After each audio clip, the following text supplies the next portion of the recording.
everyone. I am Priyan Patrin Spailado, a Level 1 nursing student at the University of the Visayas.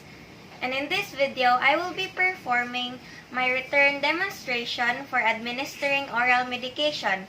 Medication is a substance administered to the patient for the diagnosis, cure, treatment, or relief of a symptom or for the prevention of a disease.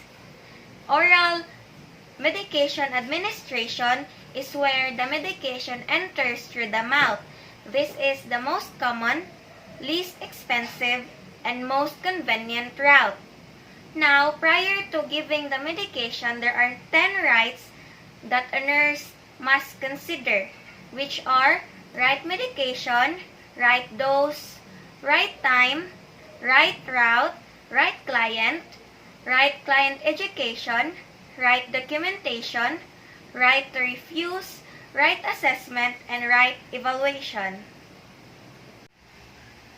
Now, prior to administering the oral medication, we must prepare the things and the equipment that we will be needing in this procedure. So, the things that we will be needing are, of course, a medication in a liquid form, which is a syrup, and also in a tablet or in a capsule. We also prepare medication cups. I have here 2 medication cups. One is for the syrup and one is for the tablet or capsule. And we prepare a drinking glass with water. And if you found it that the patient is having difficulty in swallowing tablet or capsule, you have to prepare a mortar and a pestle to crush the medication. And of course, this is very important, a physician's order or a prescription of the medication. All of this equipment will be placed and gathered inside the medication tray to make it more convenient for us to carry this equipment to the patient. And we also prepare a sterile gloves and a face mask to protect ourselves and the patient for possible transmission of microorganisms. Now, let's begin with the first step of administering oral medication, which is to perform hand hygiene and observe the appropriate infection control procedures. This is to prevent contamination and possible transmission of microorganisms. Since I've already completed washing my hands and wearing gloves, I will now be proceeding to the next step, which is to unlock the dispensing system. Dispensing system provides secure medication storage on patient care units. It enables us to know the patient, the doctor's order, and the correct time and dosage of the medication assigned to us.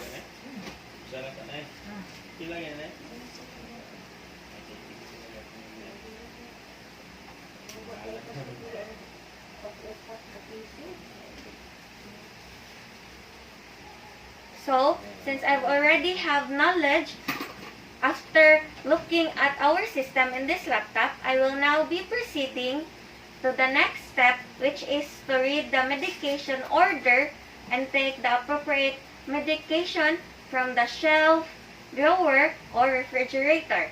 This is to lessen the chances for medication errors. So, I have already prepared the medication in my tray. So, I'm going to compare the label of the medication container against the written order. Comparing medication to the written order helps to prevent errors and mistakes in administering medications.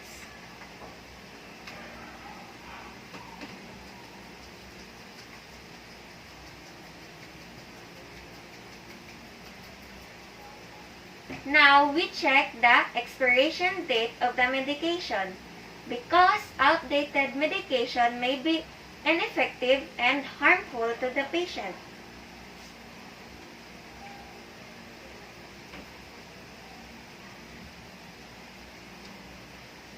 So the expiration date in this medication is still 1 year from today. So this is still safe for the patient. Now we proceed to the next step, which is to prepare the correct amount of medication for the required dose without contaminating the medication.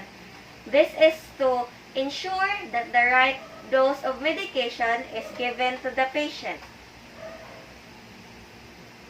Now for tablets or capsules, we place package unit dose capsules or tablets directly into the medicine cup. We do not remove the medication from the package until at the bedside of the patient.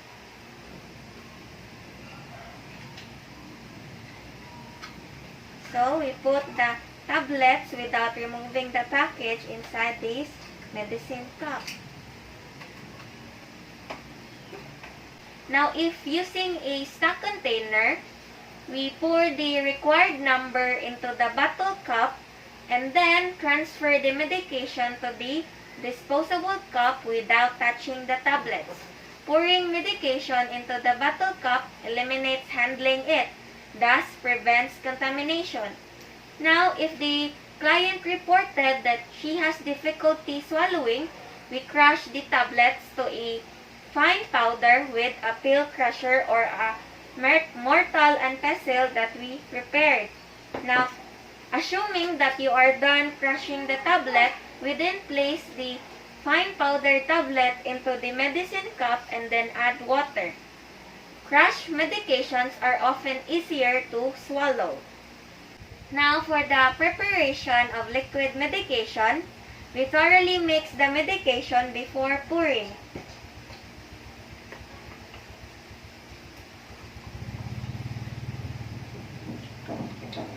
So suspensions are liquid with solid, and insoluble drug particles dispensed throughout. These solid particles tend to settle out in layers, so the medication must be mixed before pouring. Now we remove the cup and place it upside down on the countertop. And then we hold the bottle so the label is next to our palm. And pour the medication away from the label. Pouring away from the label and wiping the lid helps keep the label readable. Now, we place the medication cup on a flat surface at eye level and fill it to the desired level using the bottom of the meniscus, which is a crescent-shaped upper surface of a column of liquid, to align with the container scale.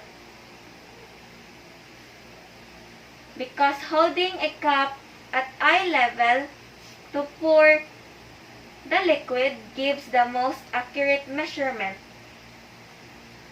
So, since my table is very low and it is not ideally eye level, we can hold the medicine cup on using our non-dominant hand at eye level, making sure that it is not tilting and it is stabilized.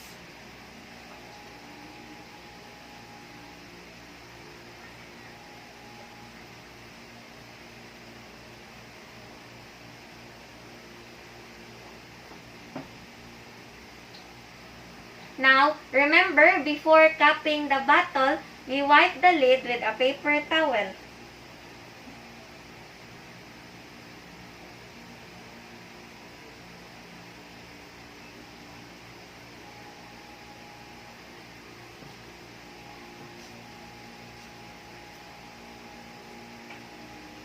Wiping the lid keeps the bottle clean and prevents leakage that may attract insects. Now we close the bottle.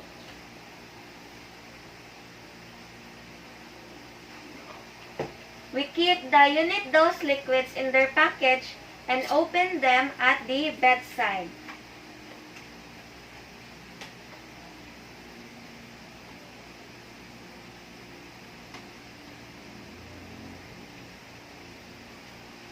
Now, we're prepared to go to our client.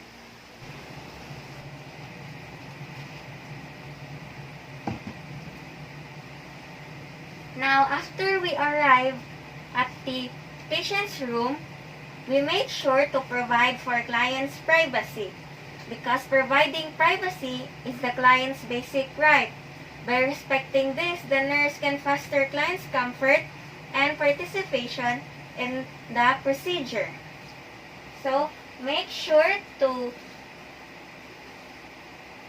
pull down the curtains and to close the door to ensure that the patient maintains his privacy.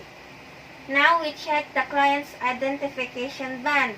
This is to ensure that the correct drug is being administered to the correct client and to prevent medication errors.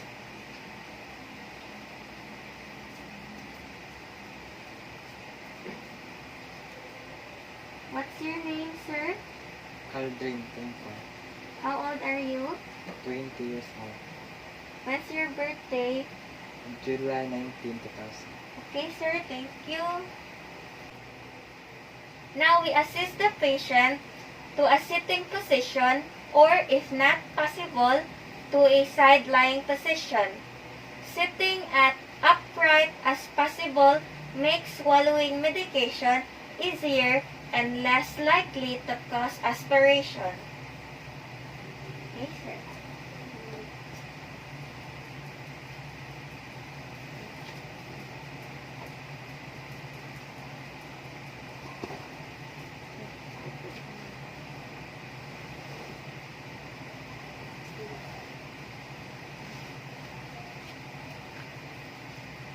Now, we explain the purpose of the medication and how it will help.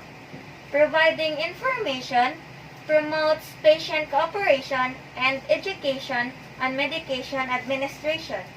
Okay, Sir Aldrin, I'm going to give you your vitamins today, your vitamin C to keep your immune system stronger and to prevent diseases. Is it okay with you, sir? Yes, ma'am. Okay, sir. Thank you. Now, we will be administering the medication at the correct time. Medications are given at a specific time to keep that amount of medication in the patient's system. Taking the medication too soon or missing a dose or taking it too long may result to ineffective medication.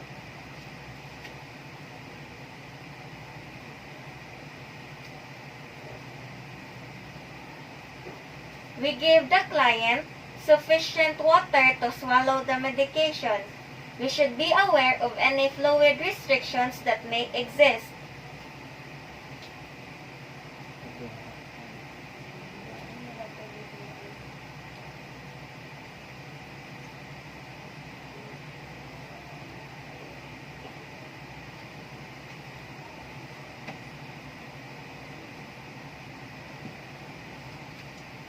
Now, we use the pill cup to introduce the medication into the client's mouth and give only one tablet or capsule at a time. This is to eliminate the medication from handling it.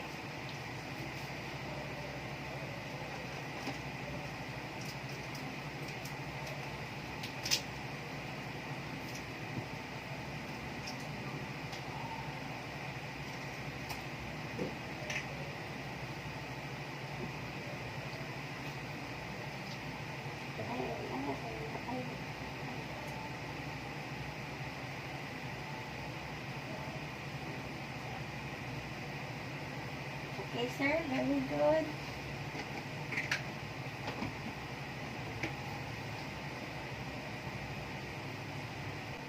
Now, for giving sublingual medications, we instruct client to place medication under the tongue and allow it to dissolve completely. The body would be able to absorb correctly or appropriately if the medication is in the sublingual round. Now, for vocal administration, we also instruct the client to place the medication in the mouth against the cheek until it dissolves completely. The body would be able to absorb correctly or appropriately if the medication is given in the vocal round. Now for nasogastric tube administration or NGT, where the food enters the stomach through the nose, we have to crush tablets or open capsules and dissolve powder with 20 to 30 ml of warm water in a cup. Crushing medication or opening capsules prevents difficulties when administering via enteral feeding tubes and drug-enteral feeding interactions. Now, after we completed administering the medication to the patient, we now record the medication given, dosage, time, any complaints of the patient, or assessments of the client, and make sure to put down the nurse's signature. Documentation provides continuity of care and giving signature maintain professional accountability.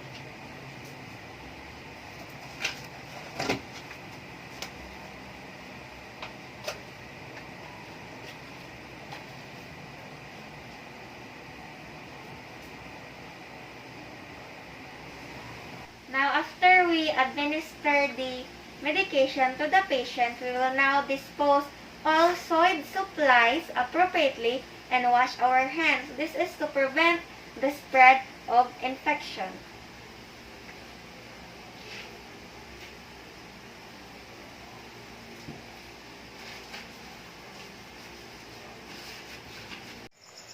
And that ends my return demonstration for administering oral medication. Thank you for watching.